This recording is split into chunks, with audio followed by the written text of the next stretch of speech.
Hello everyone and welcome to Class 4 of sil201 Intermediate Silhouette Effects.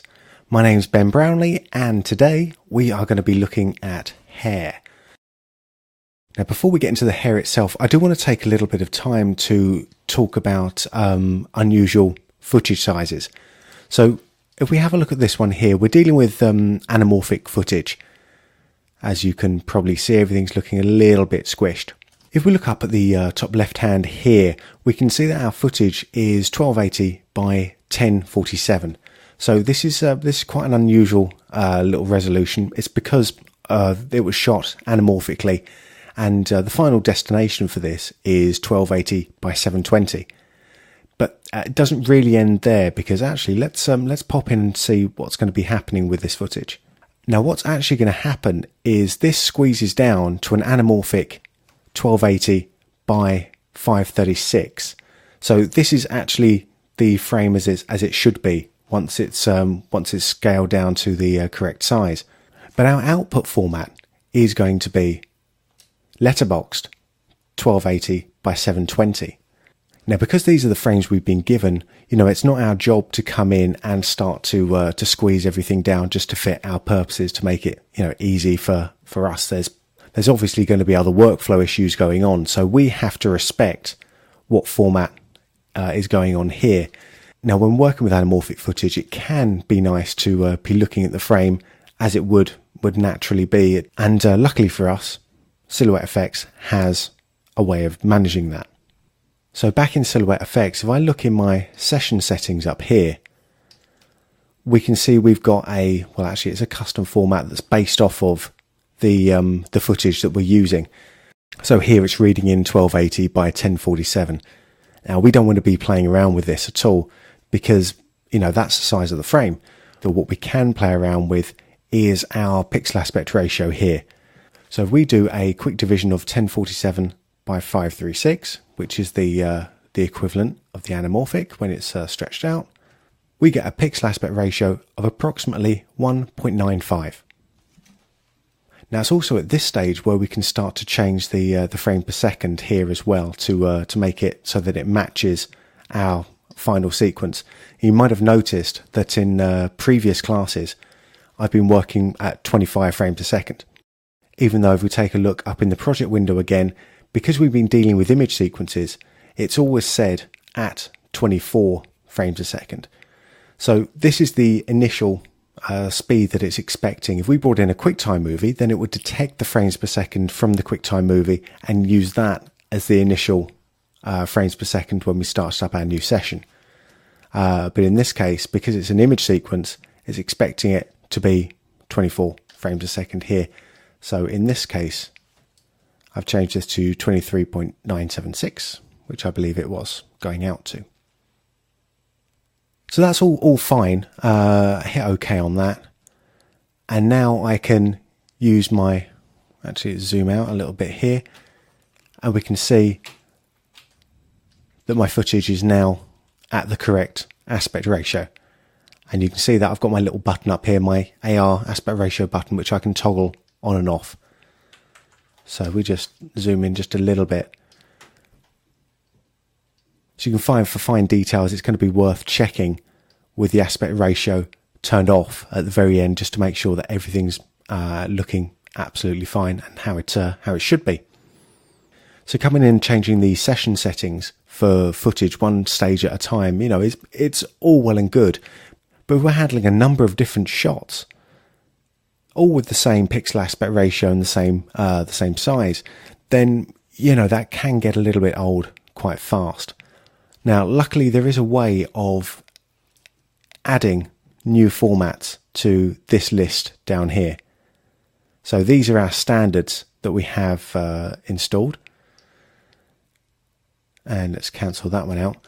And let's have a look at how we actually add to that list. So we're looking for our resources folder. And on a Mac, it's actually quite tricky to find it. Well, it's not tricky, it's just hidden away. It's much more open on the other platforms. It's not that tricky though. We just have to right click or control click on the application itself and come to show package contents.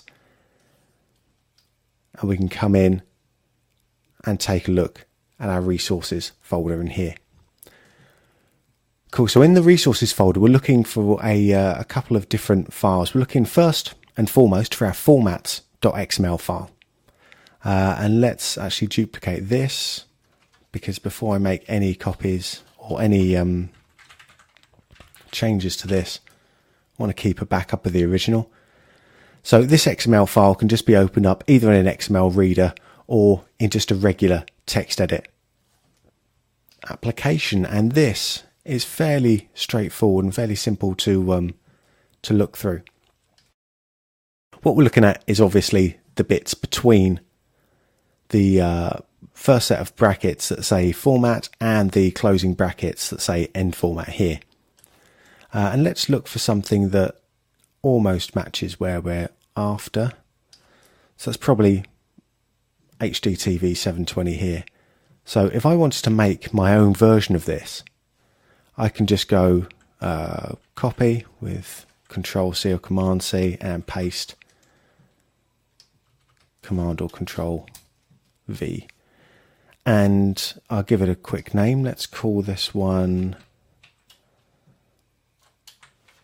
1280 by 1047 anamorphic.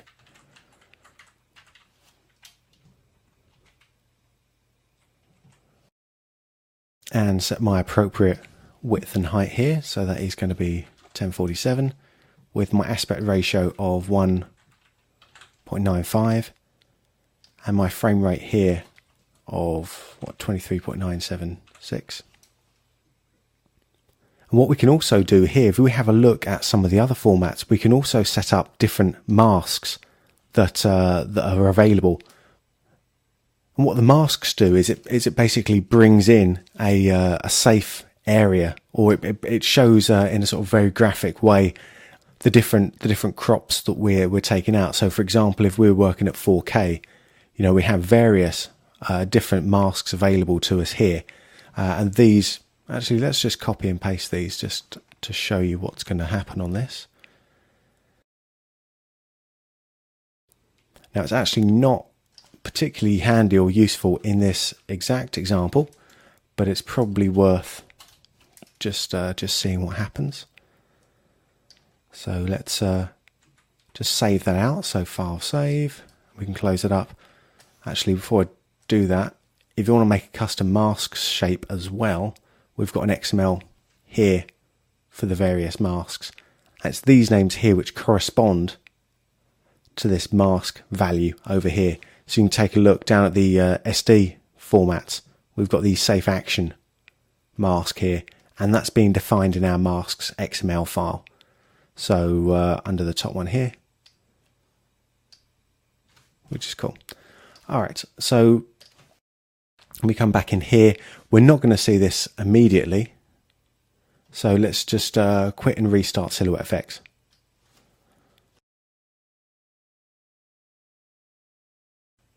And open up my recent project, come back to my footage as I had it before, go new session, and it's now going to detect that it's got a format that actually fits this particular frame size, and then fills in the rest of the details afterwards. So I'm just going to call this one test because I'm going to delete it. Zoom out a little bit here, and now I've also got my format masks available up here. So the format masks are going to come in and show me, you know, which areas I need to be looking at much more carefully. This is obviously great for 4K and for the higher resolutions where, you know, we get the full frame, but we're not going to be asked to roto out right to the edges because, you know, obviously it's going to get cropped later. So this is a cool way of just sort of, showing us visually what's going on. And that is only available, or the appropriate masks, I should say, are only available here if in our XML file they're being made available at this point. Cool. Well, let's delete my test here and go back to my original project, which was the girl hair. and let's take a look at this shot. Let's start swinging that back and forth. So our main focus today is going to be on hair. This is a hot topic, obviously, and there's a number of different ways of looking at hair, and we are going to go through a couple of them. Now, I've got a couple of rules of thumb about hair, about rotoing hair. The first one and the most important one is, if you can avoid it, don't roto it. And what I mean by that is actually not, just deliver back a sort of half-done mask, but use different techniques to extract the hair rather than go in and do the sort of, hard graft of doing the main roto work. So that could be, pulling a key or doing some sort of, procedural mat to get rid of that hard work there. The next rule of thumb is actually, once that bit has failed, it's about figuring out what the sort of lowest level of detail it is. How much you actually genuinely need to roto. How many of the zoom in a little bit. How many of the tiny thin strands do we need to keep in? And that's a question that really comes down to time and money, probably. So it's worth getting those questions out of the way first, and so you don't spend hours or maybe even days getting to a stage where the level of detail that you've got in is far in excess of what is actually needed. But for now, let's take a look at what we can start to do with this. So for a lot of this shot, now for a good portion of this, we're probably not going to have to do a lot of roto at all. There seems to be quite a good separation going on between the girl and the background, and that is going to be very useful for us indeed. Now, we haven't really looked at the keying capabilities.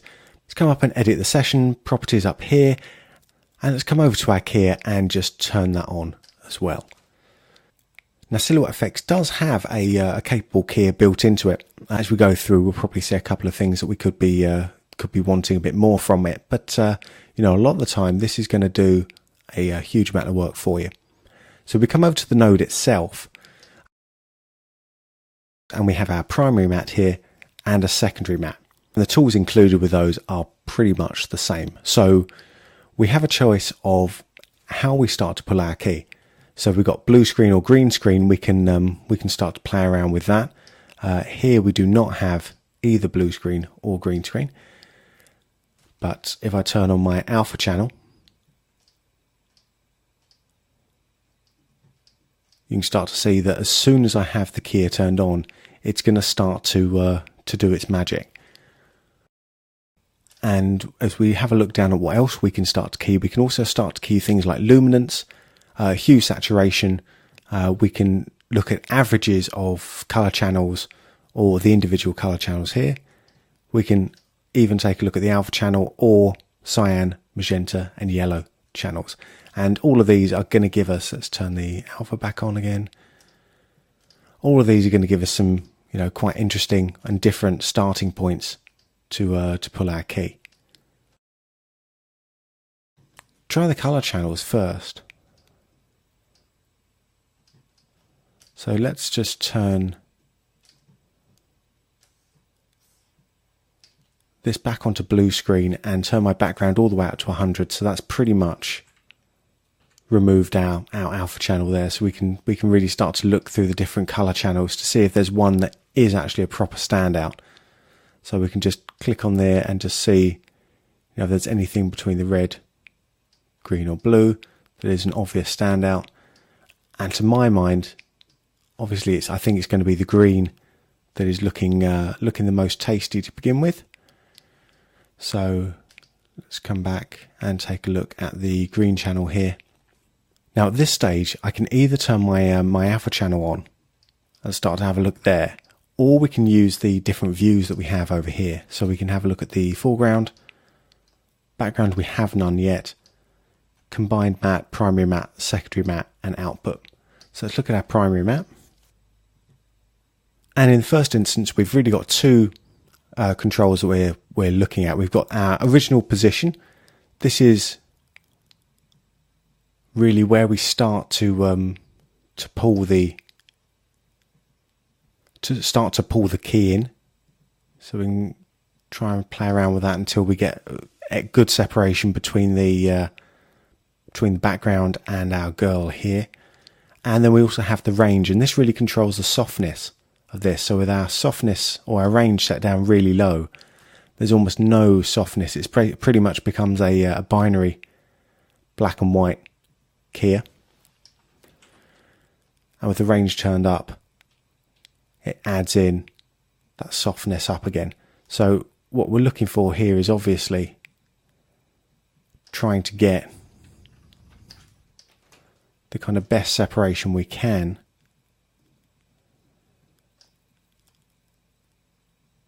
without kind of compromising too many details.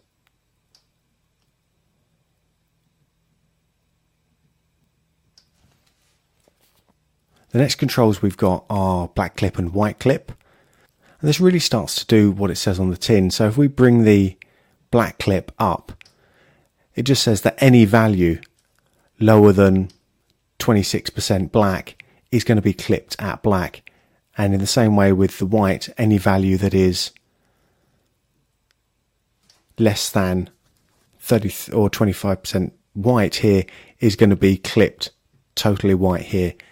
Now these really are hard clips, so it isn't like a levels command where you can start to keep in some of the sort of grey details here and just sort of increase the contrast. This just clips everything out. So if you're not careful, when you start to try to remove details, you can really get a very, very sort of ratty, raggedy looking key going on here, which doesn't look great. I would tend to try to avoid the clip as much as possible because it just starts to kill some of the details, and I don't really like that. We then have shrink and blur, so we can again sort of, this starts to do a kind of almost like a mini max kind of effect. So it starts to either expand out the white levels here or expand out in the opposite direction, so the darker levels first, so we can shrink them at or expand them out. We've also got blur going on, so yeah, just a regular straightforward blur. And wrap, which is actually kind of cool, not particularly in this instance here, but it does it's basically doing an inner blur. So it's really cool for getting light wrap stuff going around. So if we had a little green screen going on here, we can key that out, and with our background in the back, with our little, we can really quickly just stick a light wrap in there, make everything look a lot more realistic, just with one little slider there. Here, where we're trying to maintain all this detail, it's not particularly useful. Here, we obviously want to keep the girl in, so I'm just going to invert the map there. So at this point, we can start to look at our composite. And this is looking a little bit weird again, because it's actually quite difficult to see in great detail, you know, what it is we're keeping in and taking out. We can see actually that we're keeping in quite a lot of the grass here, and obviously, you know, that's right there. That's not great, and we are losing some of the very thin hair here as well. But that becomes very much a judgment call.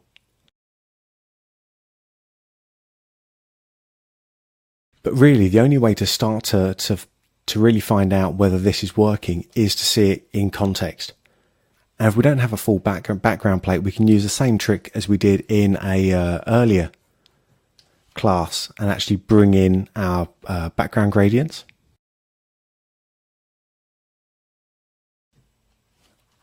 and plug that into our background, extend that duration out,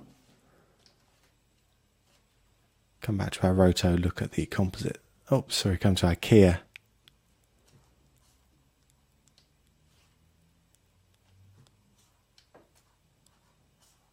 there we go, look at our composite there, and here we can start to see a better idea of how lacking our keying is at this point, or how unfinished our keying is at this point, I should say. But another thing to do, and if we can, and this goes back to my idea of getting that sort of minimum level of detail, is see if we can get any sort of version of this background plate as it would be in the final comp. So even if it's just something like for a slap comp, you know, that's going to help us out quite a bit. So if I import some new media here,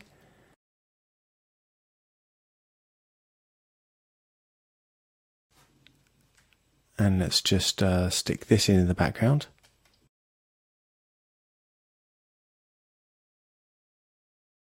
And I might need to clear our cache here, purge cache. There we go. And that should now bring in our other shot. So all this is really doing is a very, very quick, very, very dirty slap comp here, just showing the different areas that are going to be replaced. So the idea for this shot is to be able to add some extra flowers and things to the bushes, and also some more details coming on in the grass here.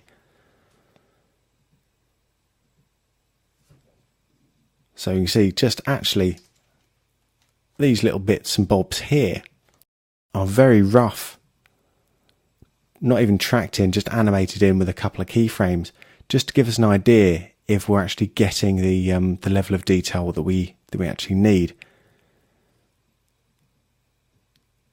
So we can see here, you know, it's probably going to be okay for a lot of it, because we don't need, for this particular example,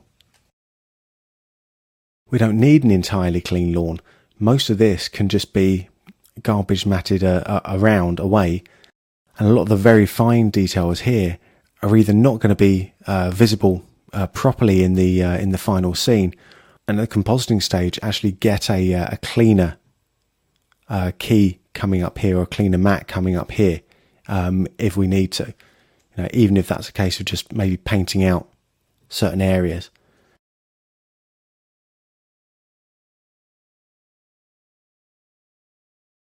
But I'm not, you know, entirely happy. I think we can still do better with this mat here. So let's take a look at what we can do. Let's take a look at our foreground again. Now what we could also benefit from is actually using the secondary mat. So let's come in, take a look at our secondary mat and enable that. And let's take a look at the luminance. Luminance is probably going to be a good one. Saturation, dealing with anything like saturation or even hue, unless you're working on completely uncompressed footage, can be a bit of a gamble, just because most compressed codecs look to the color channels to throw away as much color or as much data as it possibly can, because it's easier to hide that data loss in the color channels. So it's great for when you're just looking through it, but when you're actually coming to try and do any sort of keying based on those particular channels there, if we're not working with the most pristine footage that you can possibly think of, this is where you're going to start to see the problems. But for now, we are going to take a look at luminance.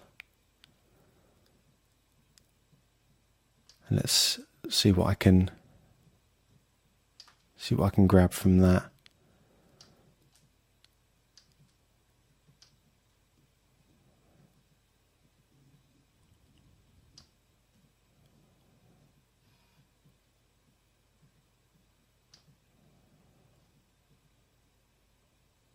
Cool. Now, once I'm happy with that, let's take a look at the combined mat now. and start to see, actually let's invert that, and start to see how we can blend these together, because we can start to blend these in a number of different ways.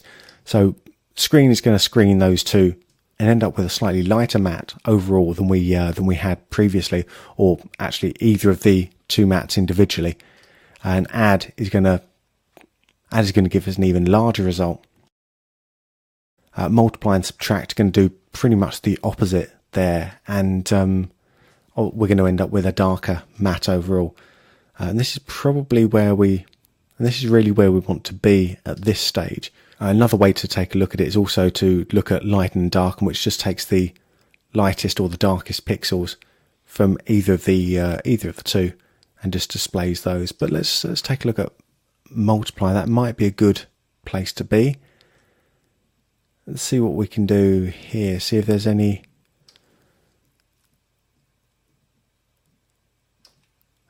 little movement we can make now.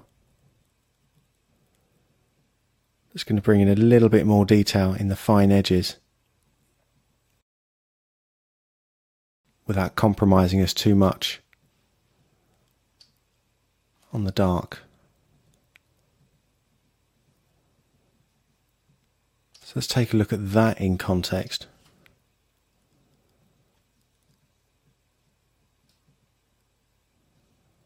I'm looking over here on the left hand side of the hair, and that's probably looking pretty good there, because we've got that nice blend of sort of semi-transparency and also keeping in some of the opacity there. So let's look at the combined matte there, look at the primary matte and secondary matte.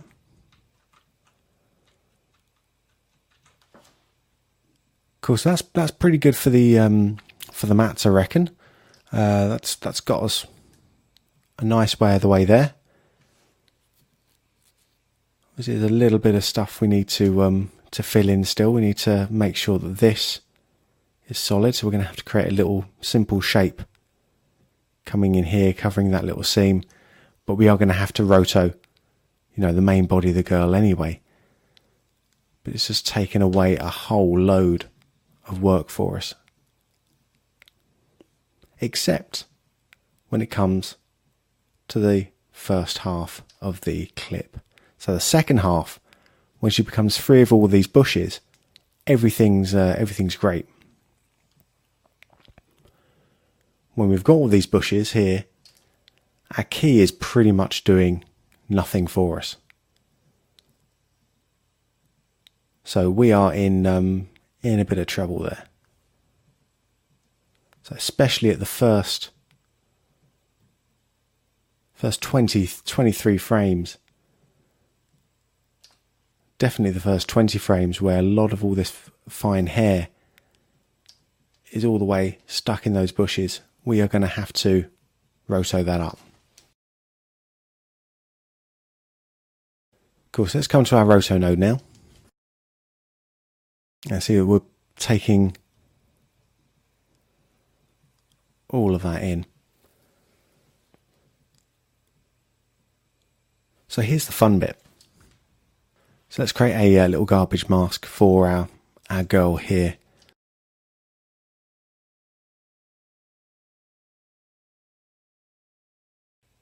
Just going to keep it really, really simple.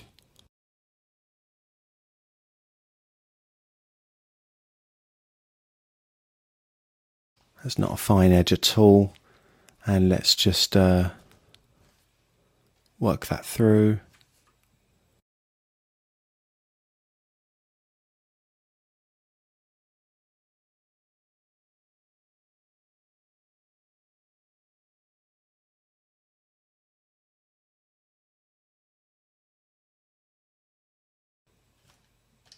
As I said, it's just a quick little one there.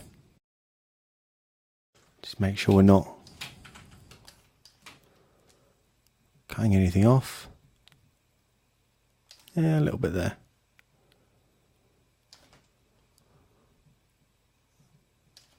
A little bit there as well, so that's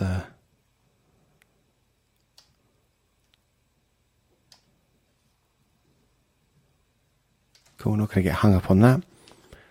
And then let's take our garbage mask blend mode here and just set that to intersect. Cool. And obviously it's not perfect. We are going to have to, well, we're cutting a bit too much of the box off.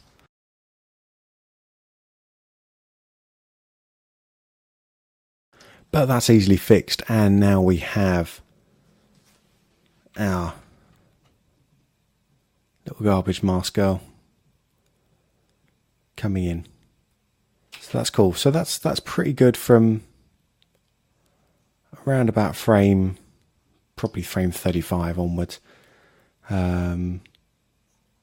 So let's actually just set our work range now just to frame 35. Alright, but so we can concentrate directly on the hair, I'm going to turn off the keyer for now.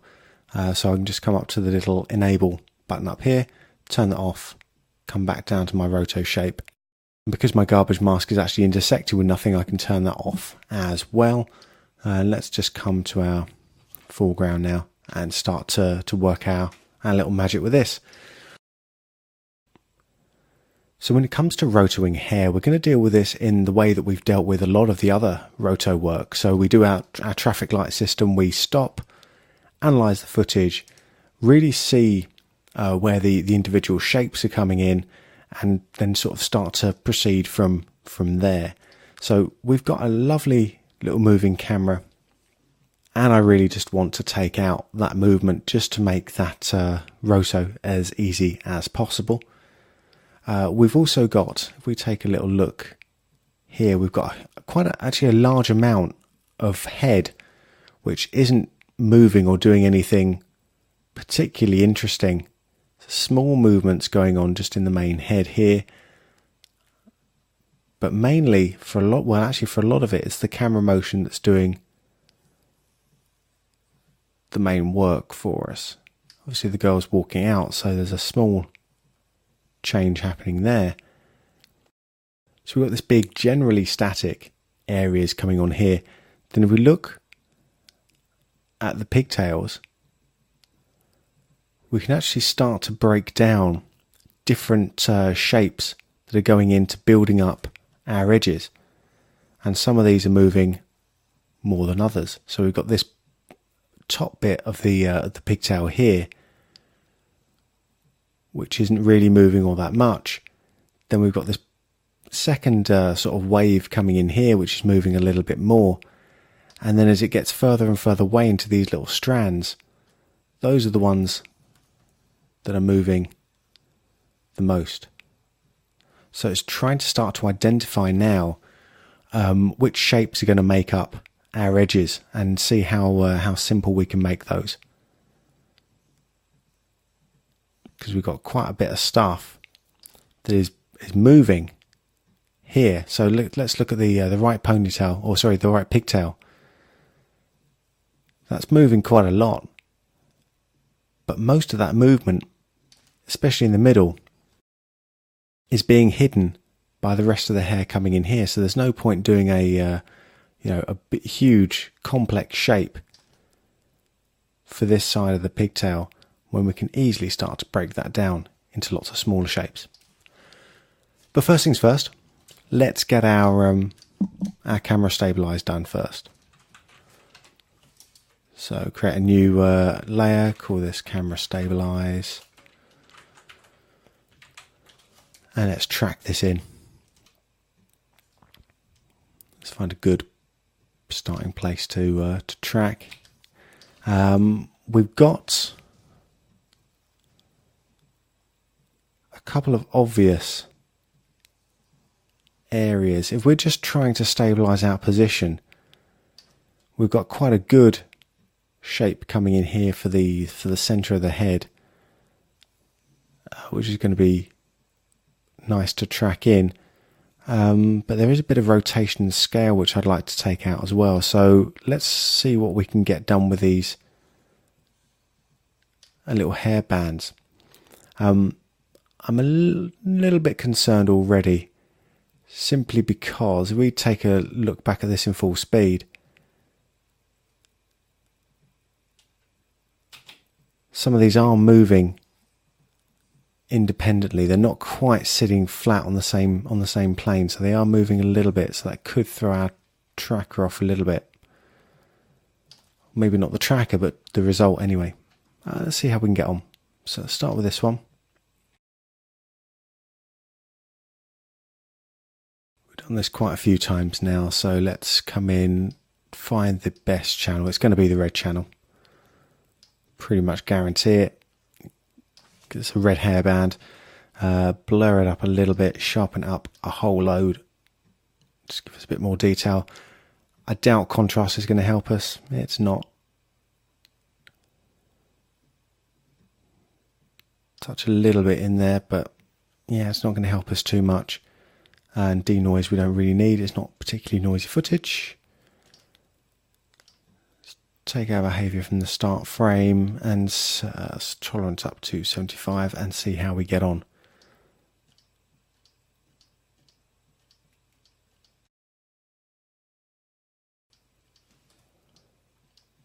Seems to be holding fairly steady, so let's just play that through. Yep.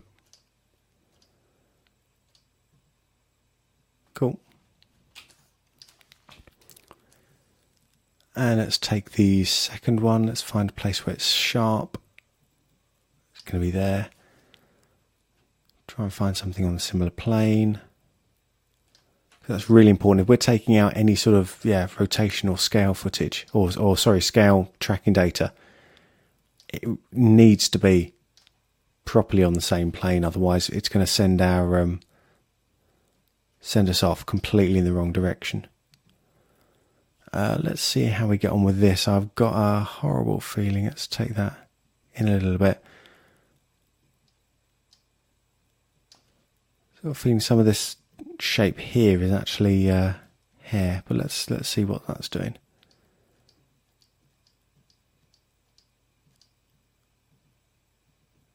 It's holding pretty good as well. Cool. Not going to argue with that.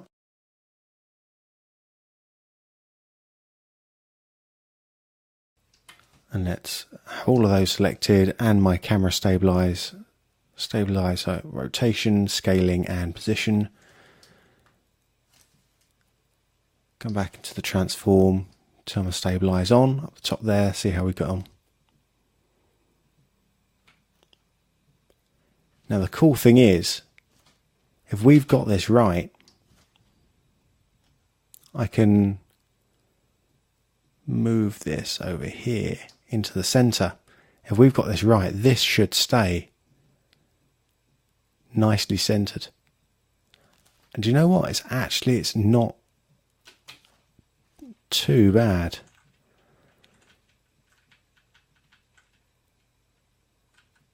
A couple of juddery points, especially at the beginning.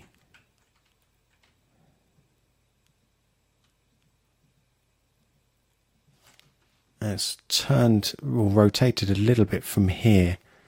So this is the cool thing actually about having all the transform data, all the tracking data in this matrix here, because it's actually now separate to the rest of the anchor position, scale and rotation. So if I come into my rotate here, come in and find out where that's most wrong, it's probably that one there. Turn the stabilize off because it's going to drive me mad trying to compensate for that. We can come in and add some small, really what's going to amount to adjustment keyframes.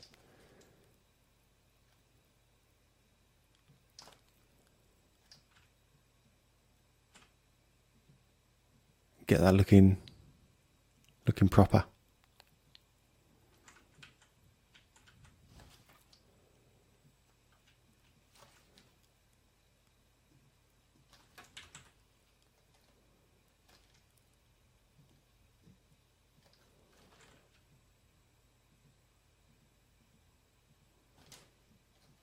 Cool, and that should be pretty nice. Yeah. So that's taken out loads of that movement that I really wasn't all that keen on. So let's dump all of these right at the bottom. Here, so the tracker there. Duplicate up, copy and paste that camera stabilizer and bring that up the top. And rename this one Girl Hair. Let's just call that Girl Hair. And let's bring this in now. So let's create our first shape. Start with the X-splines here. Start with somewhere sharp, which is probably going to be on frame 8.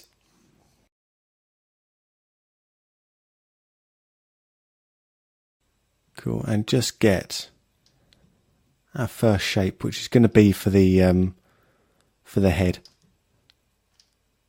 So for the main sort of skull.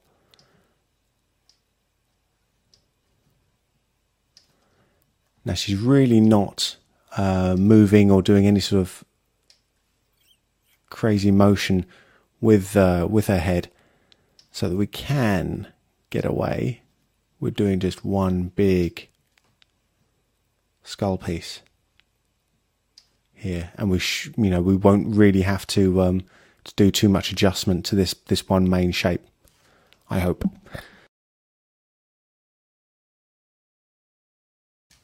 Main skull.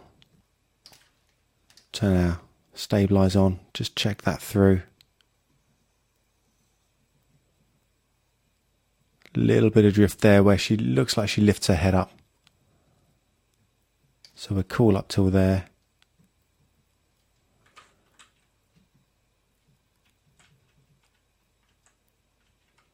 There it starts getting a little tricky.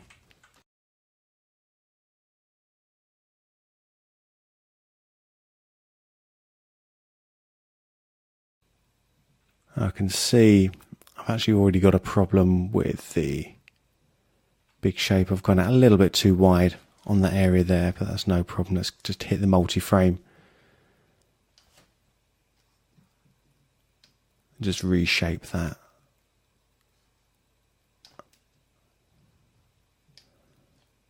Fix it early enough, it's not going to be an issue.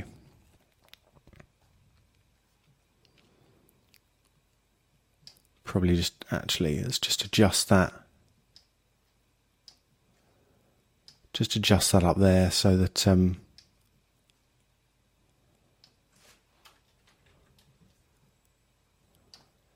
we keep it nice and simple. We can have another shape coming in for the neck.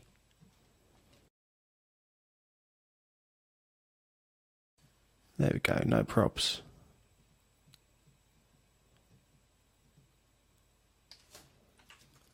And we drift off there again, back into my transform. Actually, in this case, it's actually not even a case of drifting off. It's the natural movement going on with the head as it's lifted up. So we can see more. We can actually see more skull.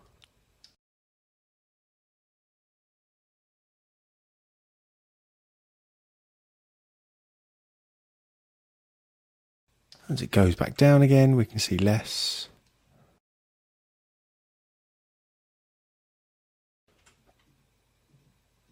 Cool, very straightforward.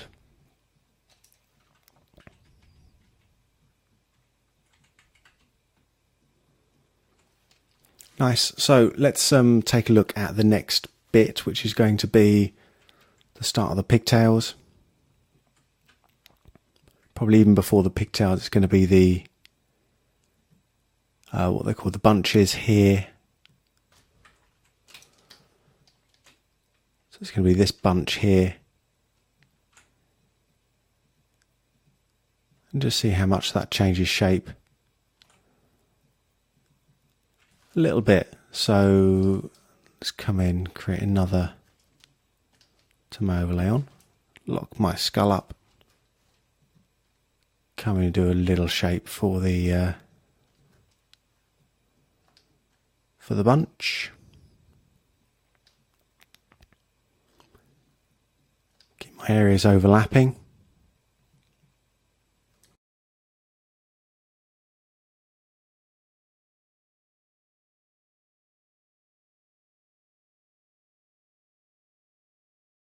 I need to just reshape that there.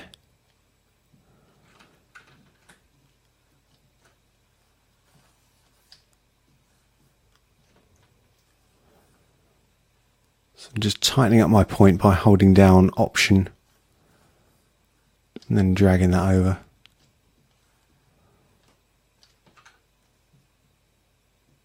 Be good to get a nicer point from the get-go. Turn my overlay on, but turn the alpha bit off.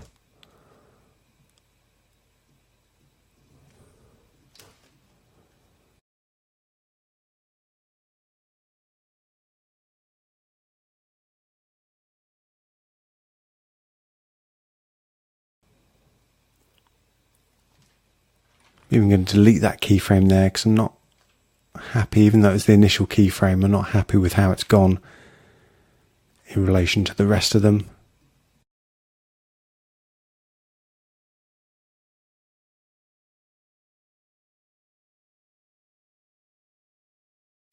Cool, we've now got to fill in the rest of that, but let's leave that for the for later. So let's come in and we will call this right. What do we decide this was called? Call this a bunch.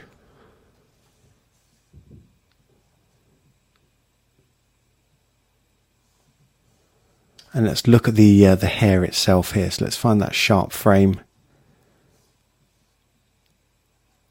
Love dealing with the motion blur as well. And that's probably going to be frame 8, yep. And let's start to now break down our hair here. Come in, actually make another X-spline. And just look at how we can start to find the edges, or the main edge of our hair here. I know I need to add another one for the rest of the bunch there, but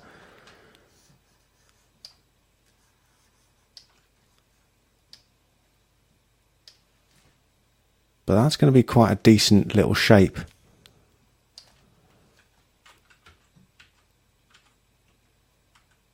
Most of it.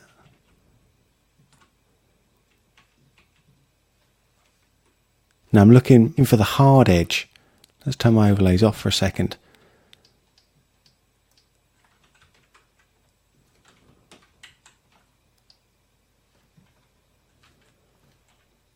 I'm holding Shift or pressing Shift and A here just to toggle on the alpha there.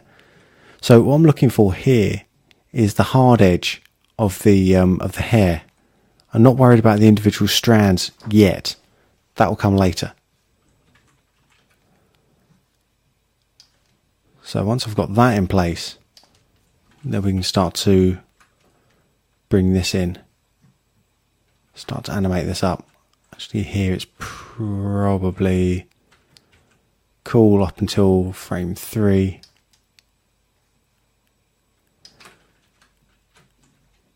And then it looks like my tracking is not 100%.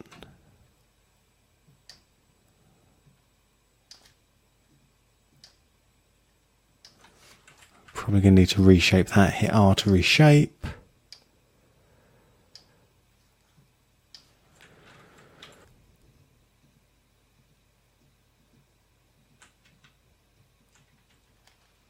Cool, and here it's looking fine. So that's frame 16. And then again, something is going to happen now as this bunch moves further in. I'm going to have to transform that area up here. So still, all the while, trying to maintain this edge here.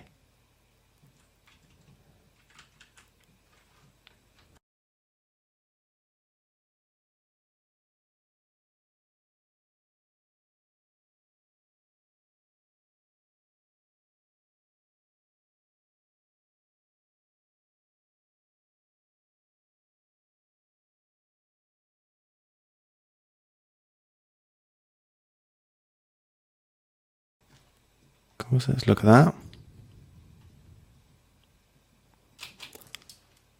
Didn't rotate right to the end, so it's getting a little bit fun. Let's only just look at up to frame 29 now. So we'll get this party going. Of course, that's the top edge here. Now I need to look at this edge coming down here. So let's see where we can start to find the next big main shape. Again, not looking at strands of hair, I'm looking for the main edge. So probably this big bit here. So it's going to be this bit here.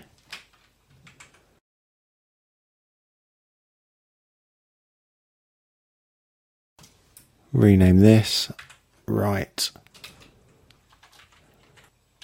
top. Lock that up.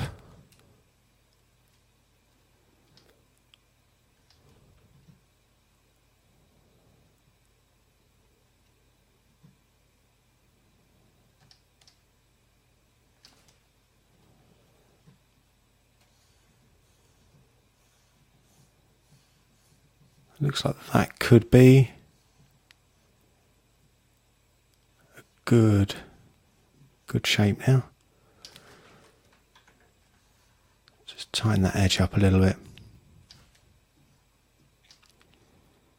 So the reason I like working with the X splines much more than Bezier splines for this sort of stuff is simply because when we start to make bigger, more complex shapes, things, especially with the handles on the Bezier splines, that starts to get a little bit tricky.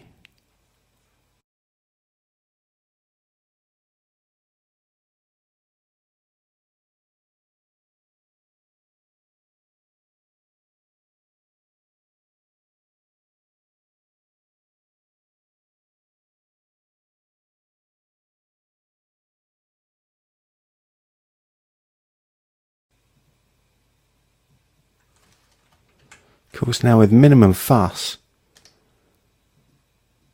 we're starting to build up that hair.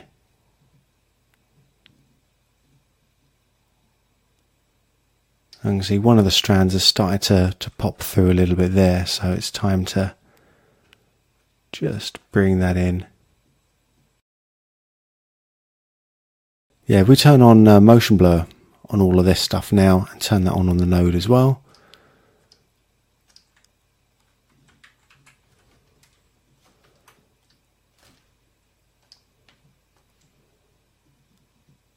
It's going to start to make a bit of a difference, and it's also going to start to identify a little hole here. That's not what I want. Let's do a multi-frame on this again, just do a reshape. Just add a little point in there, just alt click in there just to add the point in.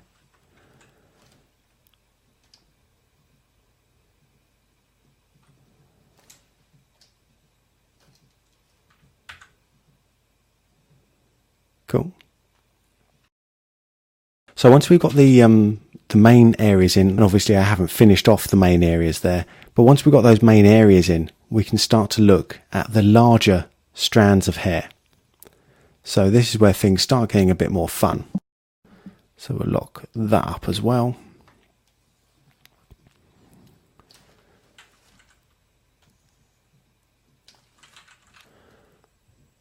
Cool, so let's look at this particular curl here and see what that's doing. Because what we're looking for are shapes that are remaining consistent or relatively consistent throughout the entire piece. So we can do simple shapes. For example, this one's a fairly straightforward little shape here. Turn my overlays back on.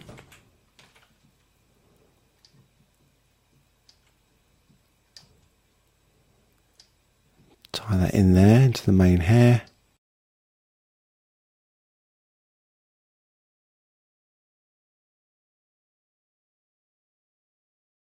So we've got that main piece of hair coming in here.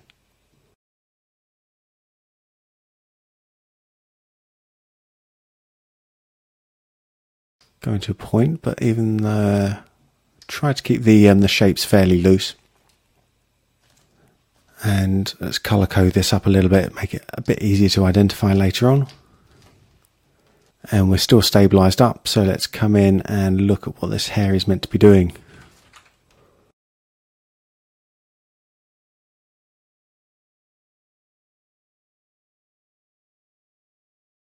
And if we've chosen the right hair, or the right general shape, and we've got our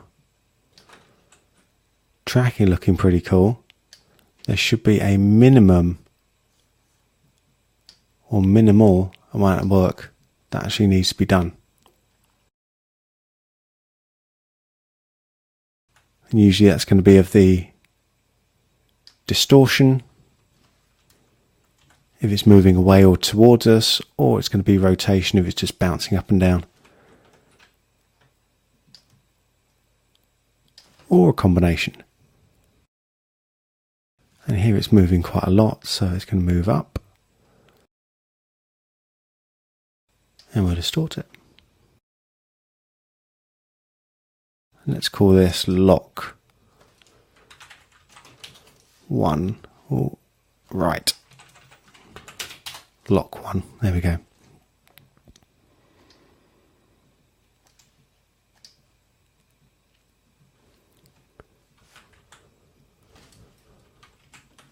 So it looks a bit, incongruous when we've got fairly sharp edges going on with the hair. So we can just sort of blur this up.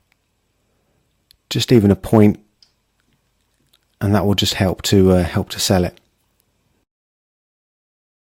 We can just even do an inner blur as well if you want to. If we've rotated to the hard edge, just do a bit of an inner blur.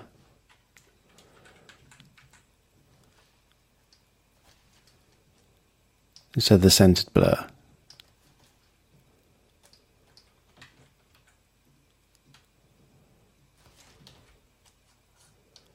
So background back to none, set that back to composite and just have a little look at that, turn the overlays off. So we can really see the difference between inner blur and centered blur there. So you just choose whichever one is suitable for you. Cool, so looking back at our output, there's probably only one other main type of a thing to look at when we're doing the hair, and this is similar actually to what we did with the chimp, and that's coming in and using open splines. And this is, stabilize that up so we can see it a bit better. There we go. So these little ones here, if we're starting to really talk about those, if we've got loads of these coming in, it's going to take quite a bit of time to get those done. So it's worth figuring out right at the beginning if it's even necessary to come in and get this sort of level of detail or not. Because if it's not, great, just don't do it. It's not worth the time. So here we're going to come in, find our strand of hair. Actually, let's take this hair instead. It's coming all the way down there. And then we can just hit escape. We can start to blur this up, or sorry, stroke this up. So we turn on the overlays and the alpha channel with the shift A. We start to get a little bit there. So I am going to call this hair strand. Right strand 1. It's going to be really difficult to identify these in any other way than looking at colour. So that is definitely going to be the way to go. If you've got loads and loads of different strands, setting colour is the only way that you're going to be able to ever have any hope of finding it. And again, the cool thing is about these strands, hopefully a lot of work has been done for you with regards to the main transform And there's going to be a huge amount of guesswork, especially when things start to get a little bit dicey. Just try and keep it consistent right up until the point where you can't see it, and then even then just rotate it consistently until you can start to see it again. So it's actually kind of cool to sort of leave it off, or not leave it off, but just find the areas here we've got no chance of seeing where it actually is meant to be going. But there is some chance at a later stage, a later frame, like here, where we pick it up again. I'm going to have to reshape this one. So it's really using just intelligent guesswork.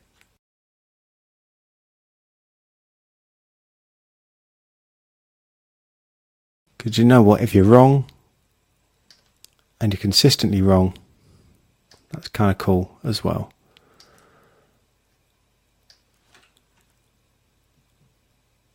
So for loads of that stuff, there was absolutely no chance of ever being able to figure out where that was coming from.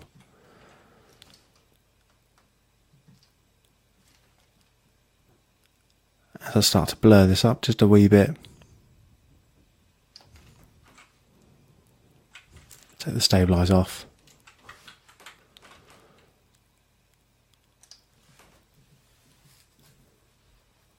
We can start to see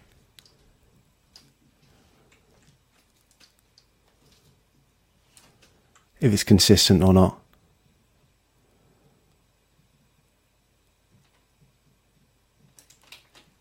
If anything, it's far too thick.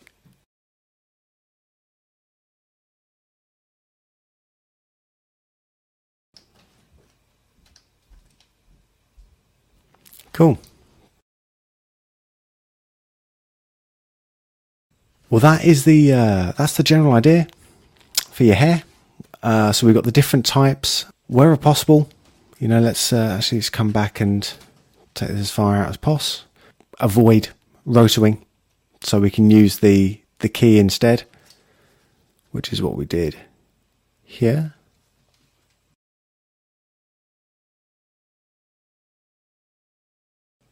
Yes, wherever possible, we're going to start to use the key. So let's just keyframe the opacity of these ones on and off for a second.